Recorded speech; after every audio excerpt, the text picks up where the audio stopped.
Here's the thing. 100 million hectares of land is the area that had already burned globally by June 1st, 2025.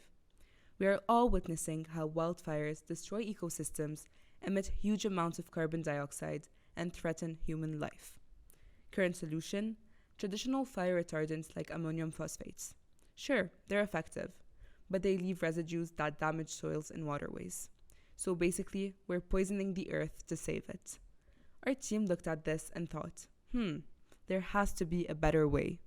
Bref, we imagined Pyronix, a fire-retardant sprayable hydrogel that cools better than water, turns into a shield when heated, and disappears naturally. No toxic residues, no poisoned soil, no contaminated waterways. Just sustainable protection. Our work focused on two main goals. First, since bacterial cellulose is a commercially available matrix, we aim to biologically produce the other core components of our hydrogel: chitosan, silica, and SRSF1 protein. In the wet lab, we designed and expressed our functional modules in E. coli and Cerevisiae, validating them with Western blots, FPLC protein purification, fluorescence microscopy, and flow cytometry. Silica microparticles are known to contribute to hydrogel fire resistance. We aim to mimic such a structure by introducing silica-coated bacteria in our hydrogel matrix. To induce biosilification, we engineered an E. coli strain to express silicatin alpha, an enzyme catalyzing silica polymerization. To enable formation of a silica shell on the outer cell membrane, we fuse silicatin to the ICE nucleation protein INP to display it on the cell surface, thereby exposing its catalytic site to the extracellular medium where sodium orthosilicate, a silica precursor, is supplied. In parallel, our E. coli strain co-expresses a membrane-bound cellulose binding domain CBD using the same display strategy. This allows cells to attach to the hydrogel matrix, thus preventing diffusion out of the material. To verify bioencapsulation, we performed fluorescence microscopy using labels such as rhodamine 123, which binds to silica, and FIT-C conjugated antibodies targeting our tagged fusion proteins. The results were then analyzed with software tools we developed for this purpose, enabling quantification of cell-associated fluorescence for each sample. However, microscopy and staining showed limited INP display and pointed to issues in bacterial phenotype. In an attempt to improve performance, we redesigned silicatin and CBD fusions containing a non-pay display domain. This change seemed to improve bacterial phenotype and protein surface presentation, but unfortunately didn't result in higher levels of silica formation.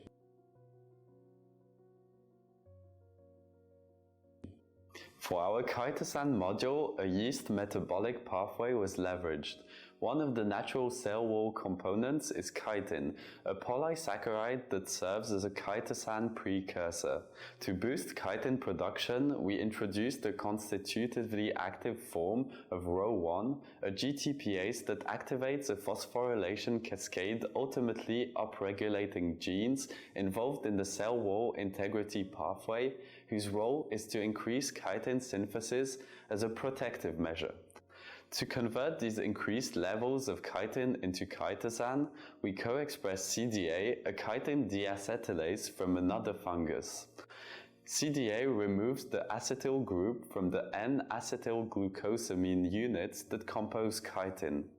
To allow CDA to access the wall-incorporated chitin, we fused it to the AGAT2 signal peptide, targeting it for secretion.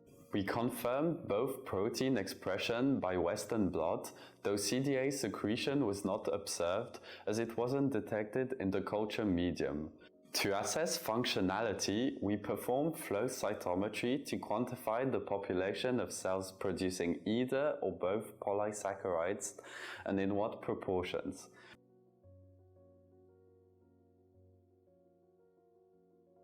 To further enhance the fire-retardant properties of our hydrogel, we engineered an additional E. coli strain to express two human-derived proteins.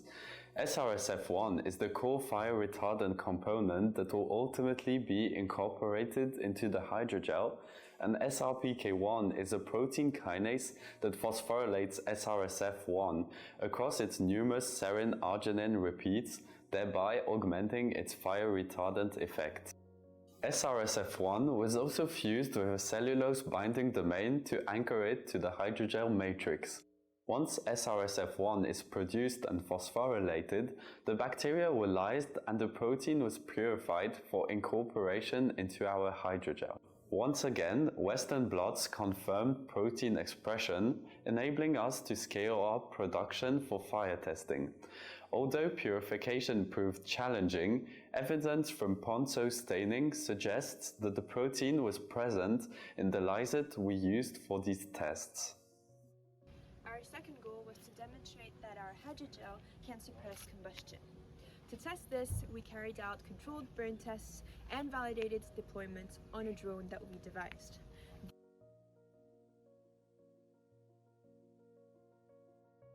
We developed a drone with two purposes: acquiring and processing environmental data and spraying the hydrogel produced in our labs. To build it, we combined off-the-shelf components with custom parts. The frame is made of lightweight carbon fiber, and we integrated sensors and onboard computers to handle navigation and data processing. Not everything could be bought. We also designed and 3D printed custom mounts for the battery, cameras, and internal modules to make everything fit perfectly and stay stable during flight. Our onboard software stack is built mostly on open source technologies. At the core of flight control is the Pixhawk hardware platform running PX4, which handles all low-level stability and safety tasks. It constantly adjusts the motor speed by performing thousands of calculations per second and maintains a live communication link to the ground station for manual control if needed. The system can also switch to fully autonomous UAV mode, following GPS-guided routes and preset missions. Alongside the flight controller, we use two onboard computers, a Raspberry Pi 5, which acts as a sensor hub, collecting and organizing data, and an NVIDIA Jetson Orin Nano, which processes the incoming video and sensor streams. The Jetson serves as a main computing unit to connect all the software components on the drone and enable them to communicate in real time. We used Robot Operating System 2, or in short ROS2, a widely used robotics framework built on top of Linux. ROS2 allowed us to integrate different modules efficiently, from navigation and sensors to AI processing. Using this system, we worked on several capabilities, including stereo vision for depth perception, AI-powered fire detection, thermal and night vision, as well as a live video streaming and telemetry. To refine concepts safely and cost-effectively before committing to real hardware, we relied on modeling and simulation. The first step was building a 3D virtual model of our drone that reflects the real characteristics. Our software advances weren't limited to the drone. They extended across the Pyronix workflow. From drone modeling and simulation to biological data handling, the stack spans multiple disciplines. For our burn test, we developed an app to register the video feed of the IR camera. It provides real-time maximum and minimum temperature readouts, automatic color recalibration, smart overlay text that changes color for better visibility, as well as a recalibration button. In the same burn test context, we applied statistical testing and graphing via our software to analyze the resulting datasets. For biological workflows, we built a Fiji macro for automated microscopy image analysis, a data visualization script for quantitative plots, and code to fit hydrogel rheology data to a standard model, bridging software engineering, experimental biology, and material science.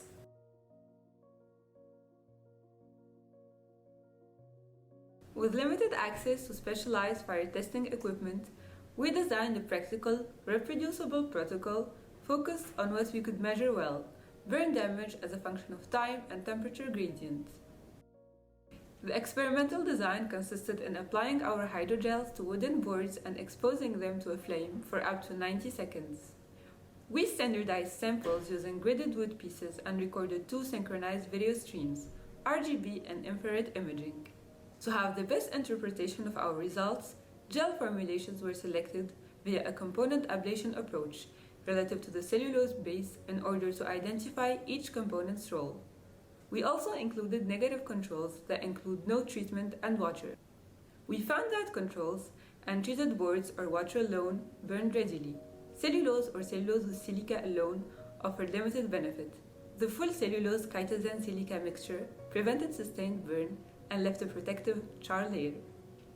We envisioned that with the addition of the SRSF1 protein, protection would be even stronger, with minimal burn spread and lower heat penetration. After Pyronix corrected t-tests, both optimized gels significantly reduced burn rates versus controls, while SRSF1 showed no added.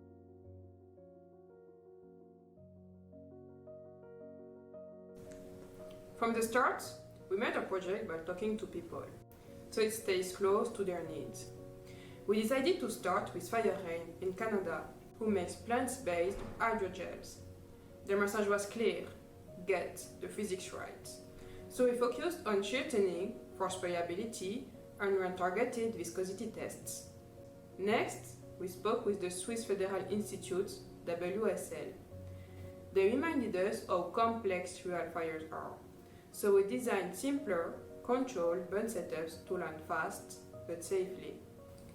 Then, the NAFC, Australia's National Aerial Firefighting Centre, highlighted satellite detections. And that's where our approach fits: a drone as a precise unseen tool to measure heat and height locally, complementing the big picture view from space.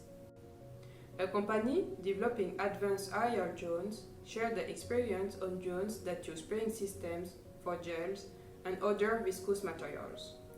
They offered to review our hardware's technical details, which helped us evaluate our progress, reorganize our approach, and focused on the most impactful elements.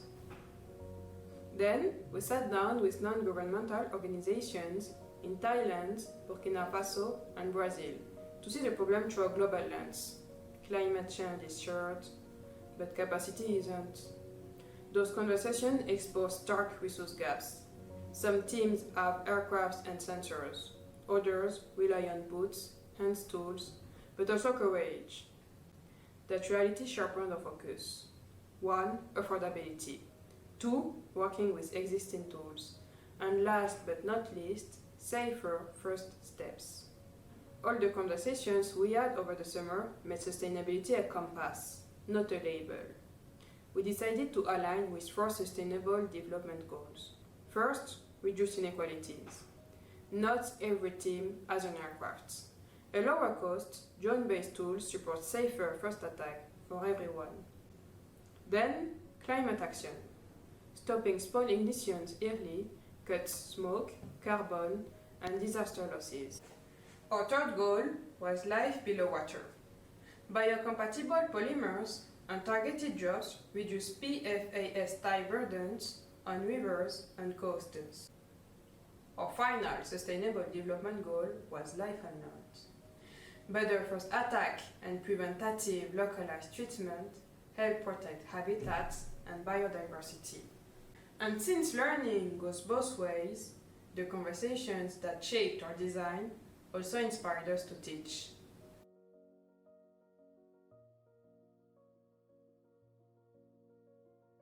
We believe learning extends beyond the classroom. Building on insights from practitioners, we taught younger students biology fundamentals through 2 education events, Dive into STEM and Students for Students. Our posters and children's book raised awareness about wildfires, linking real-world challenges to the lab, leading to our sustainability focus. Safety was integral throughout. Burn tests were performed outdoors with protective equipment, extinguishers on hand, and oversight from the campus fire department. GMO work was limited to RG1 strains with proper storage and disposal. Future work includes implementing oxytrophic safeguards and kill switches before environmental use.